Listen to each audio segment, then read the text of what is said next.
안녕하십니까. 동아시아 복음화 연구원 이사장을 맡고 있는 이재돈 신부입니다.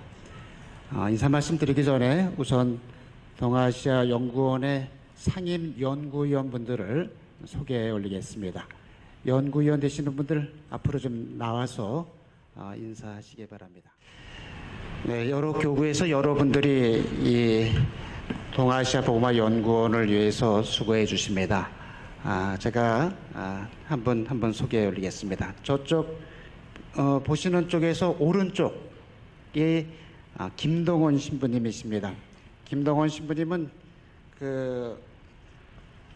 지금 동아시아 복음화 연구원의 원장을 맡고 계시고 천지남 성지 주임 신부님을 지금 맡고 계십니다.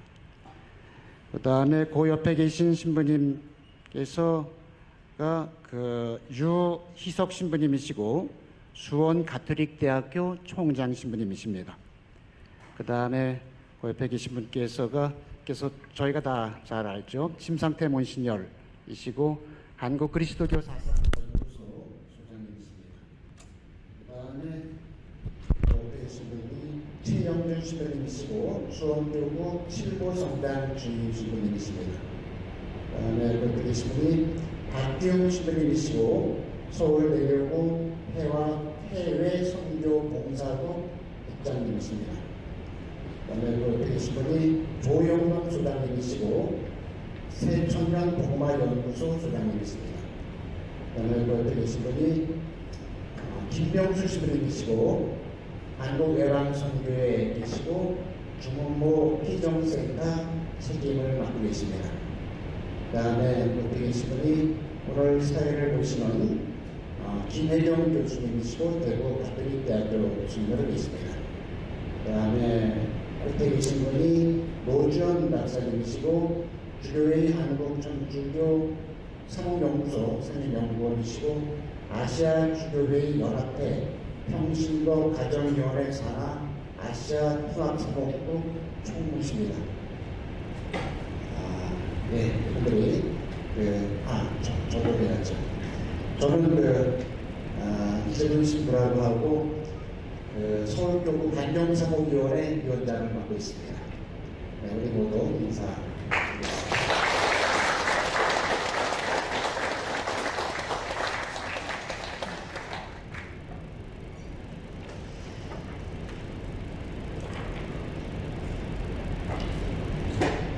우선 바쁘신 가운데서도 심포지엄에서 기조 강연을 맡아주신 서울대교구 총대리이신 손희성 주교님, 발제를 맡아주신 박대균 교수님, 최영준 신부님, 김우선 신부님께 감사를 드립니다.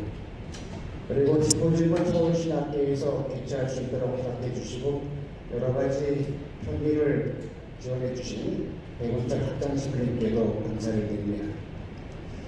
동아시아 복음화 연구원은 한국의 대표적 신학자이신 심상태 몬시녀께서 지난 2013년 6월 7일 수원교구 설정 50주년 기념 심포지엄에서 세계교회가 한국교회에 요청하는 아시아 복음화 사명에 부응하기 위하여 그 설립을 제안하셨습니다. 그 취지에 공감하는 인사들이 참여하여 심상태 몬시녀께서 창립하신 한국 그리스도 사상연구소의 산하단체로 활동을 시작하였습니다. 그러나 활동 초기부터 동아시아 복음화 연구원을 한국 그리스도 사상연구소와는 분리해서 독자적으로 운영해야 할 필요성이 제기되었습니다.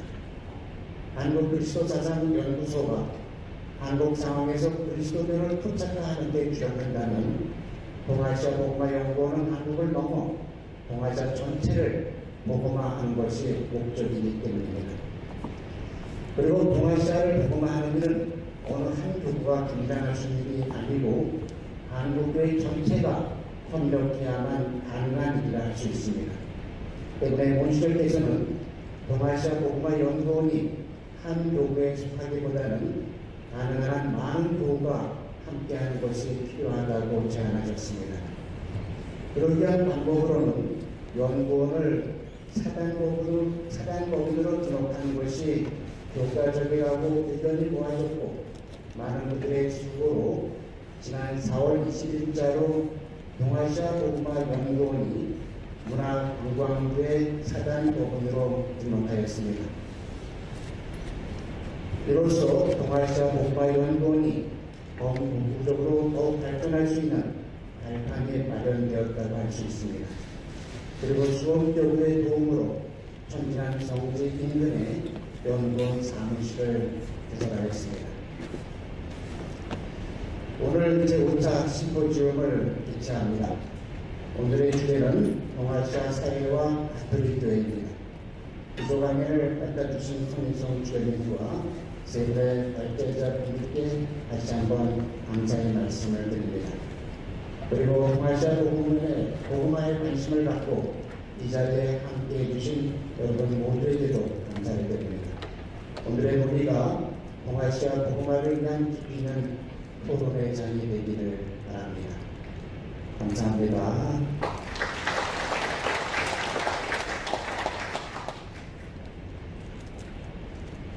네, 개회사를 해주신 이재명 신부님 감사드립니다. 다음은 서울대교구 총대리이신 손희송 주교님께서 축사와 기도 강연을 해주시겠습니다. 큰 박수로 맞아주시기 바랍니다.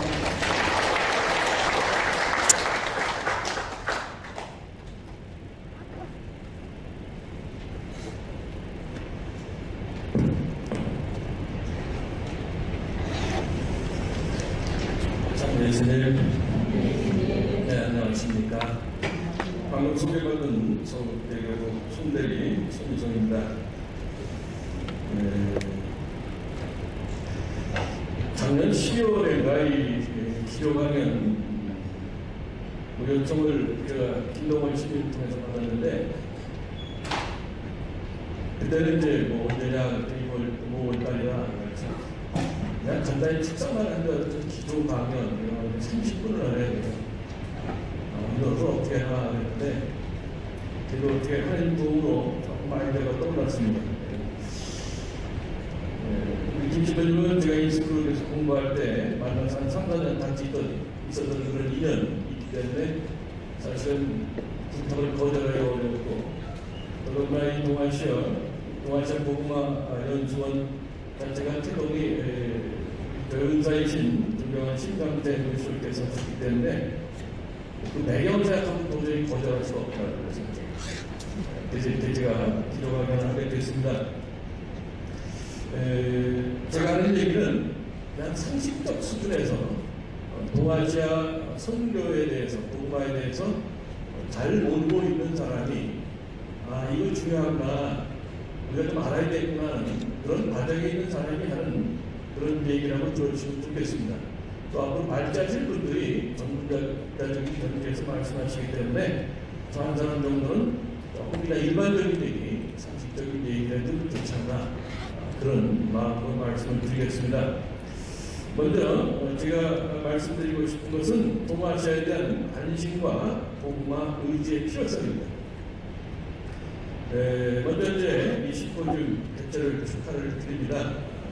우리 전사이신 심상태 원수님께서 상당히 멀리 저희 교회 미래를 보시면서 많은 일을 하셨는데, 이 동아시아 복음화에 대해서도 좀 선각자적인 그런 입장에서 연구원 설립을 제안하셨다고 그렇게 생각합니다. 먼저 감사와 존경의 마음을 드립니다. 또 연구위원 여러분들께 수고해서 감사를 드리는데, 무엇보다도 이 자리에서 동아시아 여러 나라에서 어려운 여건에도 불구하고 묵묵히 하느님의 사랑을 말씀과 행동으로 전해주시는 산재 지도자, 통신도 선교사들에게도 정말 감사와 존경의 마음을 전하고 싶습니다.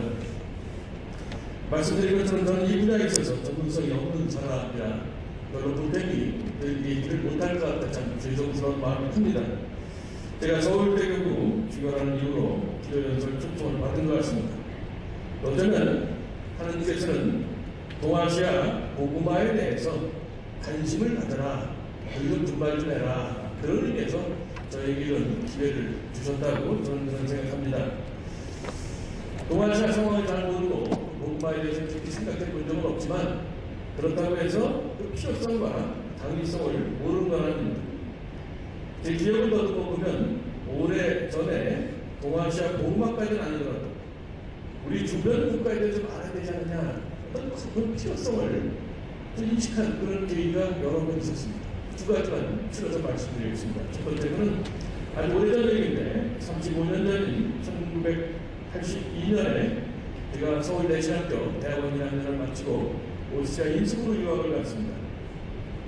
거기에 그 해에 여러 나라에서 온 신학생들, 친구들 해가지고 한 14명 있었는데, 제가 공부하던 국제시학원이죠. 따니시아는 쪽에서는 사설 교사를 써서 저희들이 독일말을 가르쳤어요. 단기간 숙성 코스 3개월 가르치는데 인스부르크 대학교의 여대생이었던 것 같아요. 그분이 이제 독일어를 가르치는데 하다 보면 이제 묻기도 하고 대답하고 그런 과정이 있습니다. 그러면서 저희에게 질문을 던졌어요. 한국에서는 아마도 제1 외국어가 영어일 텐데 제2 외국어는 뭐냐? 82년 당시에 그때 제2 외국어는 절대적으로 불어나 독어였습니다. 그 당시에 일본어 조금 배운 사람이 있었어요. 저는 아무 생각도 없이 당연하게 불어하고 독어다. 선생님이 수명이 달라지면서 조금 엉뚱하더니 이해를 못하겠다는 뜻으로 생각해봐라. 제2외국어는 주변 국가 언어를 배워야 되는 거 아니냐. 여기가 중국이고 그다음 소련이고 일본이라면 당연히 중국어, 러시아어, 일어를 배워야 되는데 왜 걸린 국가 들어보고를 배우냐. 알문이 바뀌었죠. 그 당시에 말하자면 동서 냉전 시대이기 때문에 사실 공산국가인 소련의 말을 러시아말을 배우거나 중국어를 배우거나 거의 그 기점을 배웠죠. 말이 짧기 때문에 그 설명을 못하는데 그러면서도 내가 몰라도 너무 모르구나. 이거 좀 알아야 되겠구나. 아무리 그래도 그렇지. 그런 생각을 깊게 했기 때문에 깊게 했다기보다도 그런 생각이 굉장히 가비처럼 이렇게 막 바뀐 것 같아요. 30몇 년이 지난 지금에도 그때 강화했던 그런 순간이 아직도 잊혀지지 않습니다. 동아시아에 대한 관심을 일으켜준 두 번째 계기는 우리나라에 와 있는 필리핀 노동자들.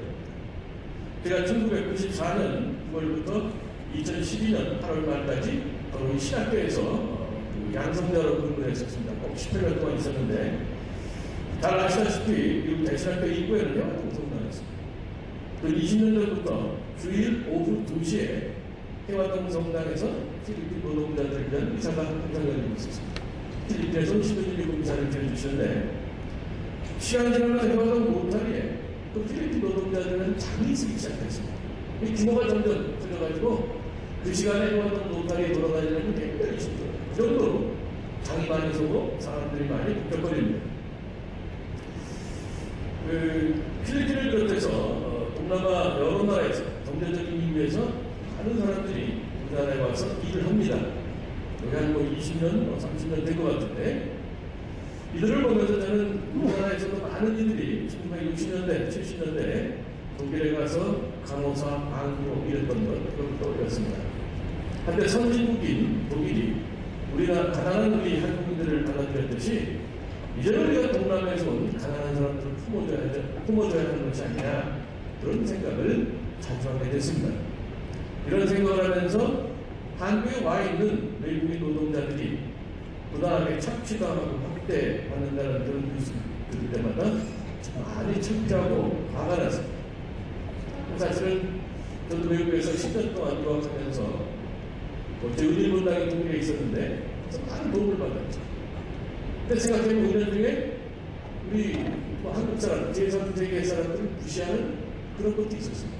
그때마다 이제 젊은 시절이니까 속이 막 내말로 뒤집어지고 화가 났었는데, 가만히 한국에서 하고 보니까 우리나라 사람들이 우리보다 못한 사람들, 그 사람들을 무시한 거는 제가 받은 무시보다 훨씬 더 크다는 거예요. 참 그래서 그럴 때마다 우리 교회가 이 영역에서 뭔가를 할 수 있고 또 해야 하지 않을까, 그런 생각을 했습니다. 동아시아 여러 나라로 나가서 선교하는 것, 그것도 중요합니다. 동시에 우리 함께 살고 있는 동아시아 사람들이 인간으로서 정당한 대우를 받고 그들이 만나는 날까지 어려움을 해결하는데 힘을 보태주는 것도 좋은 성격은 또 우리가 해야 되는 그런 일이 아닌가 생각했습니다. 이와 관련해서 라파엘 클리닉이 아주 훌륭한 모범이 된다고 생각해서 짧게 소개를 드립니다. 라파엘 클리닉은 1997년 4월에 국내 이주 노동자들의 열악한 진료 환경을 해소하기 위해서 서울대 의과대학 가톨릭 교수회가 주축이 되고 같은 대학 가톨릭 학생회와 함께 무료 진료를 시작한 데서 시작이 됐습니다. 그 효화동 성당 백동관이라고 있는데 그 공간에서 시작이 됐고 또 본당사전 때문에 어쩔 수 없이 자리를 옮겨서 이제 소신학교다 지금 지혜관이라고 해서 거기도 한때를 들어서 또 나중에는 동성고등학교 강당으로 진료 등록해 다니다가 2014년 4월에는 서울대교육 도움으로 성북동 신학교 바로 길 건너니까 해화문이 있는 그쪽인데 라파엘 센터라는 독립공간을 마련했습니다. 라파엘 클리닉은 매주 일요일 이주 노동자들을 위한 무료 진료소를 열어서 한 해 평균 300명 이상의 환자를 진료한다고 합니다. 또 지방에 거주하는 이주 노동자와 다문화 가족, 북한 이탈 주민을 위해서 지역을 찾아다니는 이동 투기를 실시하고 있습니다. 또 네팔, 라오스, 필리핀, 몽골에서도 해외 의료 봉사 활동을 펼치고 있는 걸로 알고 있습니다.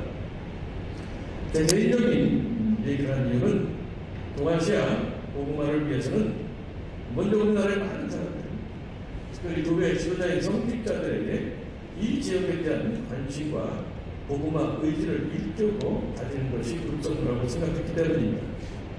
동아시아는 우리 이웃입니다.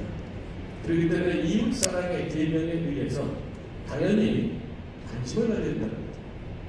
특히 우리나라의 복음화에 우리가 많은 빚을 졌습니다. 그렇기 때문에 이 빚을 갚는 마음으로 동아시아 복음화에 적극적인 관심과 의지를 가져야 한다는 겁니다. 잘 아시다시피 통신도들에게 뿌려진 복음의 씨앗이 외국 선교사들의 헌신과 희생 덕분에 무럭무럭 자라나서 1970년대, 80년대에는 비약적인 조세 성장이라는 풍성한 결실을 맺었습니다. 이 모든 것은 하나님의 특별한 은혜로 가능하게 된 겁니다. 누가복음 10장 40편에 보면 하나님은 많이 주신 사람에게는 많이 요구하시고 많이 맡기신 사람에게는 그만큼 더 청구하십니다. 이런 사실을 염두에 둔다면 한국교회가 받은 특별한 은혜는 특별한 책임이 따른다고 그렇게 할 수 있겠습니다. 두 번째로 동아시아 복음화 방식에 대해서 제 생각을 말씀드립니다. 이거야말로 그냥 여기는 전문가가 아닌 사람이 상식적으로 일반적으로 어떻게 생각하나 그런 관점에서 봐주시면 되겠습니다. 전세계 가톨릭 신자율은 17.8%라고 하는데 여기에 비해서 아시아 신자율은 3.4%에 불과합니다. 그건 뭐냐? 복음화를 위한 노력이 아주 매우 필요한 것이 바로 아시아라는 겁니다. 그러나 우리가 잘 알다시피 이 지역의 복음화는 매우 어렵습니다. 종교 자유가 보장되지 않는 것도 많고 설사 종교 자유가 보장이 된다 해도 직접 선교가 가능한 지역에서도 복음화를 위한 수고에 비해서 결실이 상당히 적다는 겁니다. 일본이 우리나라에 비해서 이 선교가 일찍 시작됐죠. 한 230여 년 전에 그때 일찍 시작이 됐고 근데 그럼에도 불구하고 이거 0.4%밖에 시대가 아니라는 거예요. 내가 100만이라고 이걸 봤는데 100만도 안 되는 거 알고 있습니다. 아주 미미한, 경제가 미미한 숫자고 제가 언제 읽은 기억이 나는데 교황 피오 12세 치하에서 1939년부터 1958년 피오 12세까지 재화하셨는데 일본을 아시아 선교로 교두보로 여기고 유럽의 선교회들이 많은 공을 들여서 일본 선교를 했습니다는 성과는 미미한 편입니다. 지금도 한국에서 많은 신도인들이 파견돼 선교를 하지만 선교하기가 매우 어렵다는 말을 듣습니다. 선교가 신자라는 것을 공개적으로 드러내고 선교하면 1995년 도쿄 지하철에서 살인 가스를 살포하는 테러를 저질렀던 오음지리와 같은 사회 집단을 한다는 것. 일본에서 도쿄에서 선교하는 현지인들을 선교하는 미국 신도한테 그런 얘기했죠. 그럴 수가 있느냐. 드러내놓고 얘기하면 완전히 아주 사회 집단 이상한 사회 집단으로 사람이 취급을 해서 선교가 불가능한 그런 얘기를 들었습니다. 대만도 선교의 자유가 보장되지만 선교가 어렵기는 마찬가지라고 들었습니다. 일본과 대만에 왜 가톨릭 신앙이 끝내기가 어려운가? 그 이유와 원인은 우리가 연구를 해야 될 겁니다. 그러나 훨씬 더 중요한 것은 어려운 상황과 역경을 견디고 이끌어나갈 수 있는 특별한 사명을 지니는 선교사의 필요합니다. 선교는 그것도 중요하지만 선교하는 선교사가 정말 특별한 의식이 있어야 된다고 봅니다. 제가 자주 가끔 생각하는 것은 우리나라의 선교를 위해서는 한국 파리 외방 선교회 신부님들 12분이 선교를 하셨는데 그분의 10분이 이제 시성이 됐죠. 연세를 봤더니 20대, 24, 25 그러니까 같이 신부돼서 온 분들이 꽤나 돼요. 제가 20대 중반을 생각하면 완전히 애입니다. 근데 그분들은 완전히 죽을 거를 거의 99% 죽을 거를 예상을 하면서도 어떻게 그렇게 올 수가 있었을까? 그게 정말 저는 지금까지도 굉장히 감동스러워요. 정말 저는 절대로 그렇게 못할 것 같아요. 근데 그만큼 뿌리 깊은 신앙심이 있었고 거기에서 어떤 투철한 선교 의지가 있었기 때문에 그야말로 죽을 걸 뻔히 하면서 한국에 오지 않았을까. 그런 선교 의지가 있어야만 되는 것이 아니냐. 그런 생각을 자주 하게 됩니다. 중국과 베트남, 캄보디아, 라오스, 몽골 같은 나라는 과거처럼 교회를 박해하지는 않지만 직접적인 선교가 불가하거나 제약을 받는 지역입니다. 우리나라에 입국한 최초의 사제가 중국인 주문모 신부님이었다는 걸 생각하면 우리가 중국 교회에 특별한 관심을 가져야 되겠지만 그곳 사정은 아주 녹록지 않은 것 같습니다. 한국인 사제가 중국에 거주하는 한국인들을 위한 종교 집회는 가능하지만 중국인들을 대상으로 선교를 하면 공안이 즉시 개입한다는 그런 얘기도 들었습니다. 그렇다면 현재 여러 수도회와 몇몇 교구에서 실천하고 있는 사회복지와 의료, 교육 사업을 통한 간접 선교의 방식을 택하는 수밖에 없지 않느냐 그런 생각합니다.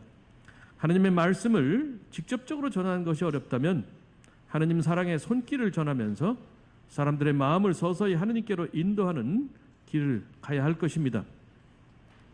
중국을 비롯한 동아시아 여러 나라에서 수도회와 교구에서 파견된 사제, 수도자들이 열심히 일하고 있는 걸로 알고 있습니다. 그런데 제가 잘못 보는지 모르지만 서로 간의 소통과 연계는 부족한 것 같습니다. 동아시아의 복음화라는 큰 목표 아래 경쟁 또는 질투하기보다는 서로 협조하고 도와주는 시스템 구축이 필요하다고 생각합니다. 누가 어느 곳에서 어떤 일을 하는지를 수합해서 전체적인 상황을 파악하여 서로 정보를 공유하고 소통하는 방향으로 나아갈 때 더 좋은 효과를 얻을 수 있을 겁니다. 인력 낭비 또 재정 중복 투정 이런 것을 많이 투자를 피할 수 있고 더 효과적으로 일할 수 있지 않을까 그런 겁니다. 동아시아 복음화 연구원이 복음화를 위한 어떤 신학적인 기반을 마련하는 것도 좋지만 현재 이루어지고 있는 그런 어떤 여러 가지 복음화의 노력을 그 정보를 수합하고 그래서 서로 이렇게 나누어주는 배분의 역할을 하면 어떨까 하는 저는 그런 생각을 해봤습니다. 지금 정치적인 상황, 우리나라 정치적인 상황에도 협치 얘기를 많이 하죠. 협치 얘기를. 협치 안 하면 도저히 나라가 안 돌아간다. 그리고 의료계에서도 협업이라는 얘기를 굉장히 많이 합니다. 협치, 협업, 함께 서로 도와서 일을 해야 된다는 거. 또 학문분야 융복합이라는 얘기 많이 나오죠. 그렇다면 선교, 또 봉사에도 우리가 같이 협업하는 거 이거 꼭 필요하지 않겠느냐. 인간이 하는 일이기 때문에 때로는 경쟁심도 나올 수 있고 때로는 질투도 나올 수 있다고 봐요. 사도행전에 보면 바오로 사도, 아폴로 사도 다들 열심히 하시는데 거기도 인간적인 경쟁과 질투가 섞여 있죠. 저는 그게 다행이라고 봅니다.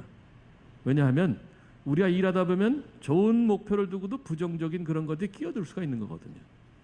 근데 그게 성서 시대에도 그랬다고 생각하면 저는 역설적으로 위안이 된다고 봐요.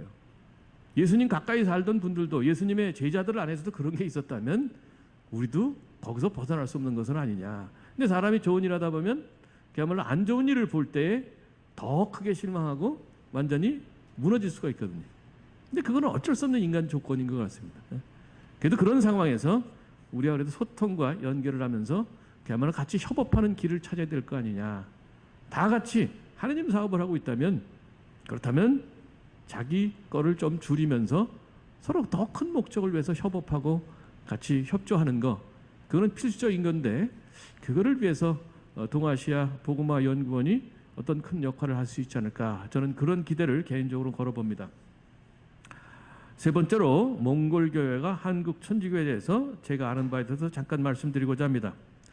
동아시아 복음화와 관련해서 몽골 교회와 한국 천주교의 관계에 대해서 말씀드리는데, 제가 실무 책임을 맡고 있는 서울대교구 소속 가톨릭 학교 법인과 그 산하 기관에서 몽골 천주교회를 돕고 있기 때문에 이에 대해서 조금은 구체적인 말씀을 드릴 수 있을 것 같습니다. 먼저 몽골에 대해서 간단히 말씀드리면 1924년 몽골 인민공화국이 수립되면서 공산주의 국가가 됐는데, 1980년 중반부터 시장경제로의 개혁 및 민주화가 추진됐습니다. 그 결실로 1991년 민주주의가 도입이 돼서 오늘에 이르렀습니다. 국민은 317만 명 정도고 90%가 라마교, 티베트 불교, 티베트에서 온 불교는 라마교고 그 다음에 5%가 이슬람교라고 합니다.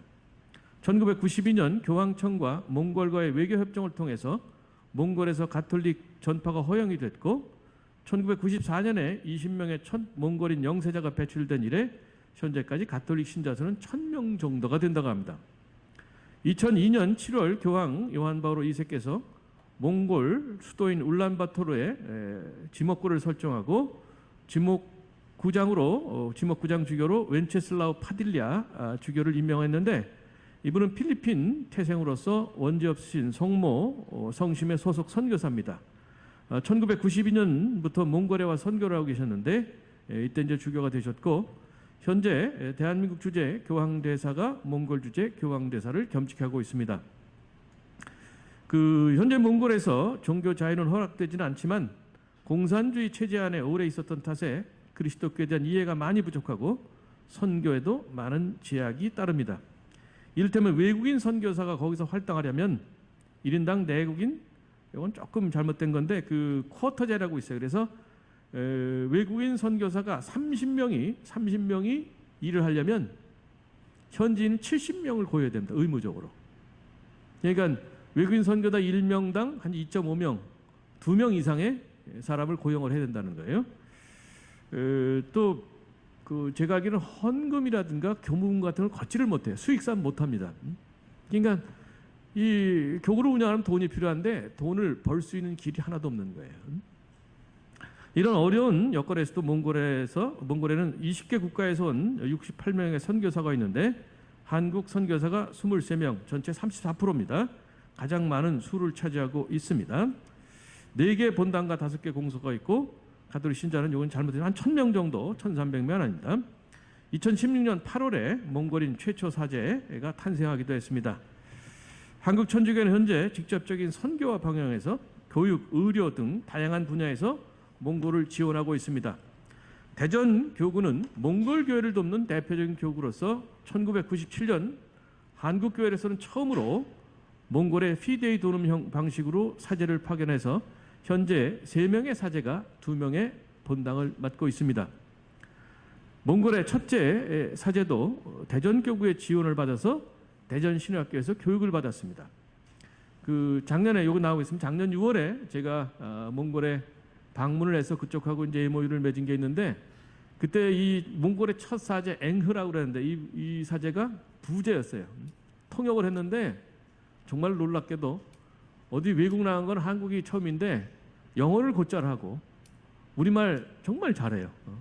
정말 잘하고 몽골말은 기본이고, 그래서 정말 몽골 첫 번째 사제로서 하느님의 은총으로 정말 똑똑한 사람이, 제대로 된 사람이 이렇게 됐구나 하는 생각을 했습니다. 그 외에도 여러 수녀회에서 공부방을 하고 또 여학생 기숙사도 운영하고 유치원과 초등학교를 운영하고 있습니다. 서울대 경우는 몽골 교회의 의료와 교육 사업을 지원한 방식으로 간접 선교를 하고 있습니다. 1997년부터 가톨릭 의대가 몽골에서 의료 봉사 활동을 펼쳐오고 있습니다. 이때 2004년 당시에 서울 성모병원에 근무했던 김중호 신부가 울란바토르 그 주교자 성당 내 성모 진료소를 설립해서 극빈층 환자를 무료로 진료해주고 있고 연간 10,000명 이상의 사람들이 도움을 받고 있습니다. 현재 성모 진료소는 계속 유지가 되고 있습니다. 또 제가 실무 책임을 맡고 있는 가톨릭 학교법인 산하 피스메이커스 사회복지재단은 최근 몇 년 동안 몽골의 파딜라 주교님의 교육 사업에 도움을 드렸습니다. 주교님은 정부로부터 3만 평 정도의 토지를 부여받아서 거기서 초등학교부터 대학까지의 교육기관을 설립하려는 원대한 계획을 가지고 있었는데 그 계획 실현의 일환으로 유치원과 초등학교 건립을 위한 그런 자금을 지원을 했습니다. 그러니까 이분은 몽골에 이제 그 영세를 시키는 것도 중요하지만 이건 더디니까 그쪽에 이제 교육 사업이 굉장히 필요한 거예요. 공산주의에서 왔기 때문에 이 의식을 개혁시키지 않으면 사실은 세례를 줘봐야 소용이 없다는 거죠. 그래서 의식 개혁을 위해서는 교육이 첫째고, 그래서 초등학교부터 대학까지를 설립하려고 땅을 불화를 받았어요.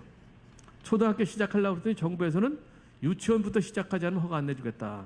유치원을 시작했고 초등학교 이제 3학년까지 갔습니다.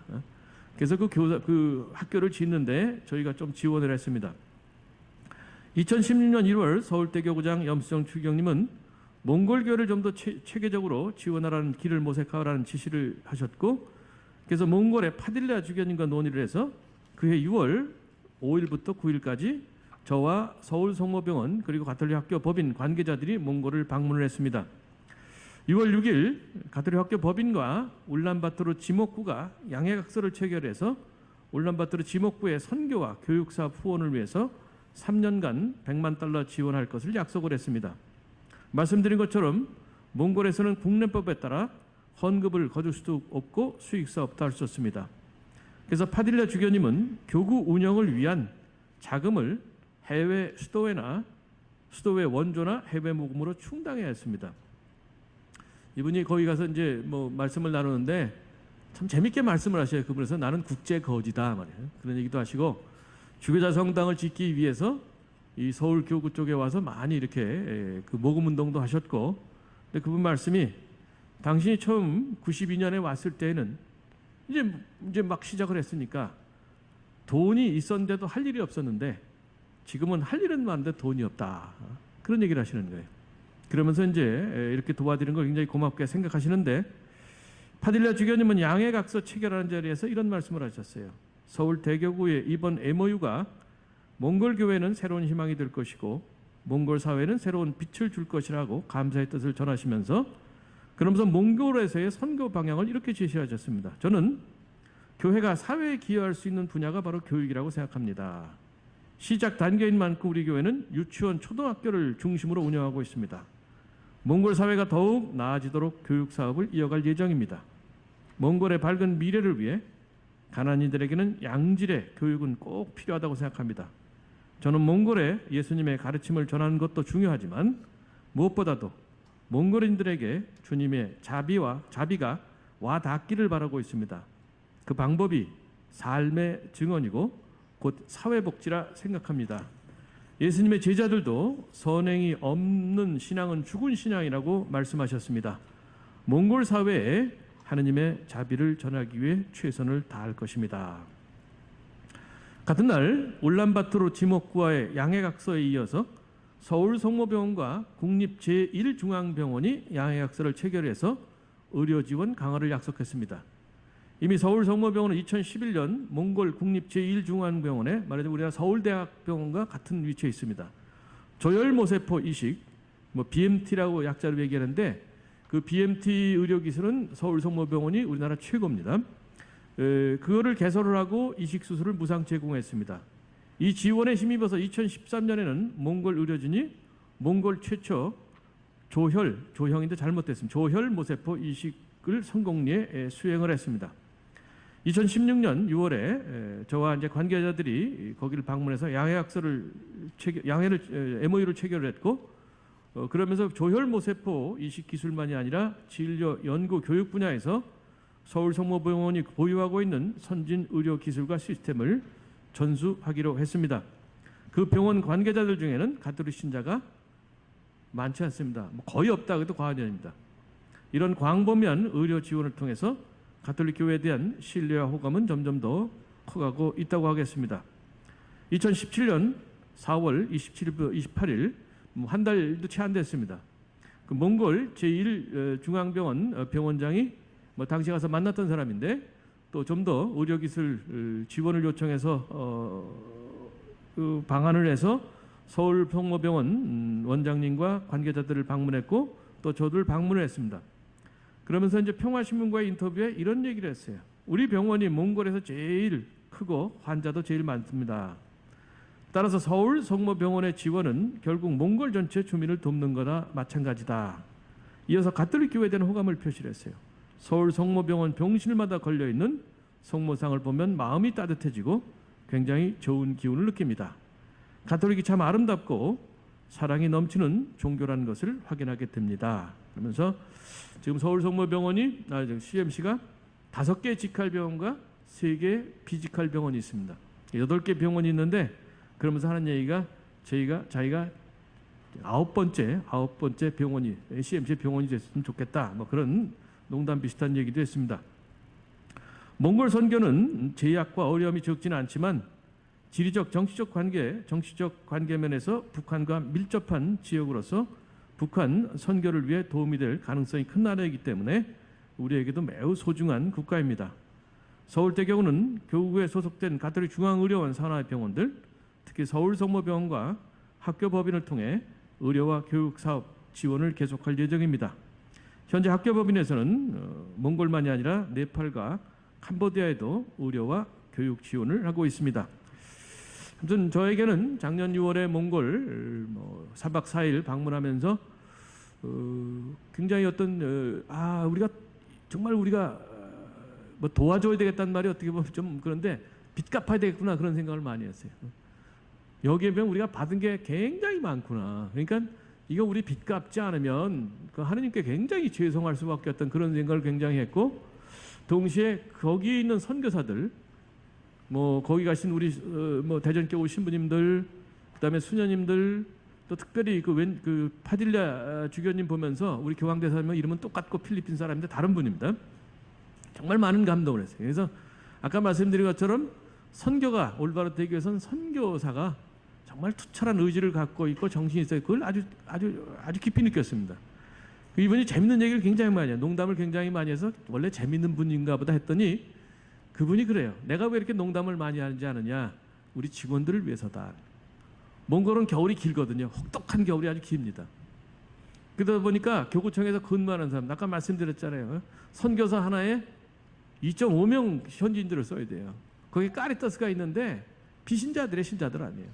그 사람들을 거기서 근무하려 보면 겨우내 근무하면 우울증에 걸리기 쉽다는 거예요. 춥기 때문에, 안에만 있기 때문에. 그러니까 당신이 우스운 얘기를 많이 개발을 해서 그들에게 웃긴다는 거예요. 우울증에 걸리지 않도록. 그걸 보면서 마음이 굉장히 숙연해지더라고요. 아, 저분이 저렇게까지 노력하는구나. 그래서 저 자신을 다시 이렇게 되돌아보는 그런 계기도 됐다는 거 말씀드리고요. 마치면 맺은말, 샘이 차면 물이 넘쳐 밖으로 흘러갑니다. 마찬가지로 신앙이 무르익으면 그 신앙을 이웃에 전하지 않을 수 없습니다. 역으로 밖으로 전해진 신앙은 내부의 신앙을 튼튼하게 합니다. 바로 그런 관점에서 성 요한 바오로 2세 교황님은 외부 선교는 내부의 신앙을 강화한다 이렇게 말씀하신 것 같습니다. 우리의 신앙을 밖으로 나누는 것은 우리의 사명이기도 하지만 동시에 우리 신앙을 활성화하는 길입니다. 다시 말하면 우리 신앙을 살리는 길이기도 하는 거죠. 지금 한국 천주교회는 신앙의 활성화와 쇄신이 필요한 시점에 와 있습니다. 동아시아 복음화 연구원이 우리 교회의 신앙을 튼튼하게 하고 새롭게 하는 길에 큰 역할을 하시기를 기대하고 또 그렇게 기원하겠습니다. 고맙습니다.